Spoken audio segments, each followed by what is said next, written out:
What's up, guys? Brett Medlock here, and I wanted to talk about a topic that's all around Facebook, all around YouTube, where there's a lot of Resident Evil fans. I don't know how big of Resident Evil fans they are or anything, but a lot of people are saying Resident Evil 7 doesn't feel and isn't a Resident Evil game.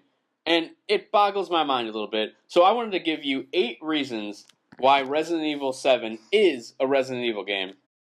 And I'll start off in no particular order. The inventory box. An inventory box that's all throughout the game where you can pick up items that you drop in there. It doesn't make any sense, but there's boxes throughout the game where you can pick up items and store things and for a bunch of different stuff. And I'm glad that they brought that back in RE7. It makes a lot of sense because there's a lot of backtracking, which I'll get to in a moment. I like the inventory box. I don't know why they ever got rid of it, but I'm glad they brought it back. Now, backtracking. This has been gone in Resident Evil for a while now. And it was one of the biggest parts of RE1 through Code Veronica, as to why so many people loved it. And it's basically a Metroidvania game where you get new items throughout the game, and then you unlock different spots on the map. But you're constantly going back and forth throughout this one area.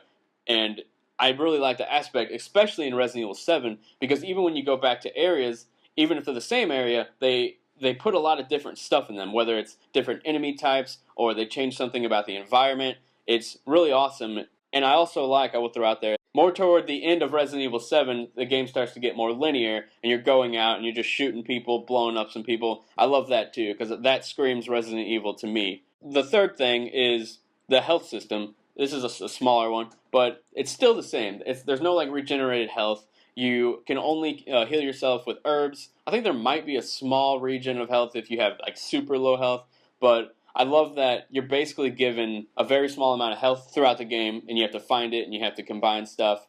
And same with ammo. The enemies don't drop ammo anymore, so you have to find the ammo. You have to save it. Every shot counts. I love that because that reminds me of old Resident Evil games. Another thing is the puzzle solving. In Resident Evil 6, in some of the campaigns, they had a lot of puzzles, which I thought was awesome, and I'm glad they continued that in Resident Evil 7. There's a bunch of different puzzles. They're all kind of easy, but I like how accessible they are at the same time. I was never beating myself up over not knowing what to do next, so I really liked that. I like that they had throwbacks to older Resident Evil games, whether it was the crank you used to draw the bridge up, or the shotgun where you put the broken shotgun on the rack to get the newer shotgun. I really love that about it. And another thing is the boss fights. The boss fights in Resident Evil 7 scream Resident Evil. They're big, gooey monsters, which is what we've always fought in Resident Evil games.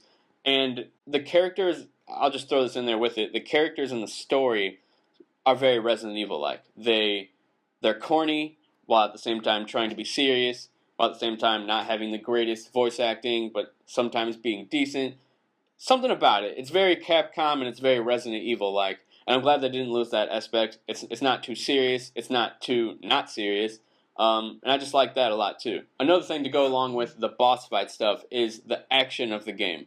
Resident Evil 7 isn't much of an action game when compared to RE5 and RE6 especially, but there's still those moments where there's full-blown action. You have a lot of ammo, you're blowing up a bunch of enemies, and you're just trying to survive while running through this area, which I love. I'm glad it's not all slow and plodding and just quiet and you're just running away from enemies. I'm glad it's not PT or Outlast. It's still Resident Evil at its core, in my opinion, because of these action moments where you're having a chainsaw fight. You have a rocket launcher where you're blowing up a giant monster that's taller than a house. That is Resident Evil to me.